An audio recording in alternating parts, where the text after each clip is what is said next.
நானும் மயிலவும் சேர்ந்து தான் கணபதி பப்பா செய்ய போறோம். அது ஈகோ ஃப்ரெண்ட்லி கணபதி பப்பா. அதுக்கு மஞ்சள் எடுத்துக்கிட்டேன்.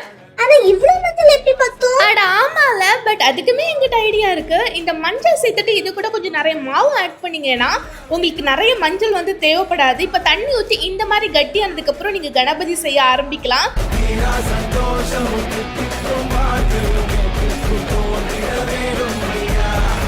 ஈசன் பெற்ற ஆசை மகளே,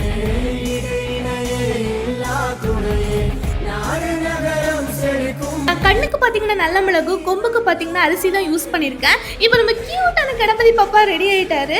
ஸோ உங்களுக்கு கணபதி பிடிக்கும் அந்த வீடியோ லைக் பண்ணி கமெண்ட்ல கணபதி பப்பா மோரியான்னு சொல்லிட்டு போங்க. இன்னைக்கு நம்ம சேனல்ல பாத்தீங்கன்னா கார்ட்போர்ட் அண்ட் பேப்பர் பேக் வச்சு இப்படி கிராஃப்ட் பண்றது வீடியோ போட்டிருக்கேன். டைட்டில் கீழ லிங்க் இருக்கு. இன்னைக்கு கிவ் அவேக்கான क्वेश्चन, விநாயகருக்கு பிடிச்ச ஸ்வீட் என்ன தெரிஞ்ச கமெண்ட்ல சொல்லிட்டு போங்க. கிஃப்ட் உண்டு. பை.